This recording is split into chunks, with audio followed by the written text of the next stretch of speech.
KCR sir నువ్వే రావాలి sir, మేము బాధపడతాం సార్. నువ్వు దేవుని సార్, నువ్వు చెప్పేది మేము పాలు అయితే నడుచుకుంటాం సార్. 150 కిలోమీటర్లు సార్. సార్ మేము రైతులం సార్, నువ్వు పోయిన కానీ మేము ఏడుతాం సార్. మాకు ఏం గతి లేదు సార్. ఇప్పుడు ఎక్కడెక్కడ అయిపోయాయి సార్, నీళ్ళు పోయినాయి సార్, కరెంటు పోయింది సార్, అన్నీ పోయినాయి సార్. ఎక్కడో నీకోసం వస్తున్నావు సార్. కేసీఆర్ సార్ నువ్వు రావాలి సార్, మా కష్టాలు పోతే సార్, మా రైతులై నువ్వు వస్తేనే మావాడి సార్. నీ దండం పెడతా సార్. నేను 150 కిలోమీటర్లు నడుచుకున్నా సార్ కేసీఆర్ నుంచి.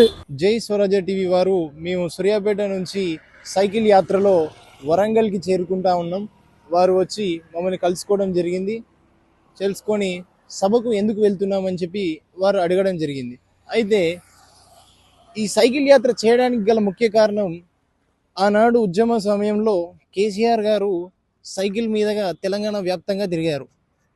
మేము సూర్యాపేట నుంచి జగదీష్ రెడ్డి గారి నాయకత్వంలో సైకిల్ యాత్రలతో వరంగల్ సభకు చేరుకోవాలని, 25 సంవత్సరాల బీఆర్ఎస్ పార్టీని విజయవంతం చేయాలని చెప్పి మేము సూర్యాపేట నుంచి కదిలి వరంగల్ సభకు పోతా ఉన్నాం.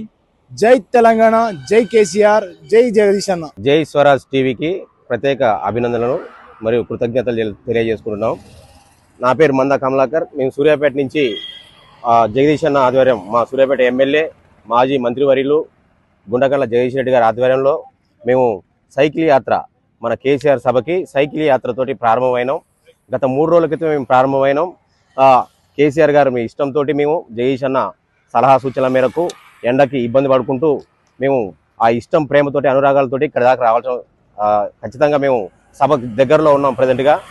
అతను మాకు చేసిన ఎన్నో కార్యక్రమాలు, యువతకు చేసినాయి, ప్రజలకు చేసినాయి, మంచి పథకాలు అన్నీ నచ్చి మేము సైకిల్ మీద యాత్రగా వస్తున్న టైంలో మాకు ఎంతోమంది ప్రజలు, చిన్నవాళ్ళు, వృద్ధులు, స్టూడెంట్స్ అందరూ కూడా మాకు జేజేలు పలికిర్రు, స్వాగత సుమాంజులు పలికిర్రు.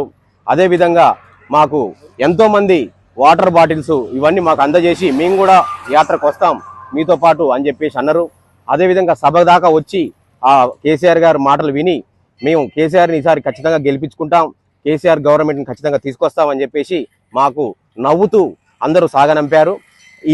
ఈ అవకాశం మాకు కల్పించిన జగదీష్ రెడ్డి గారికి మేము ప్రత్యేకంగా ధన్యవాదాలు తెలియజేసుకుంటున్నాం.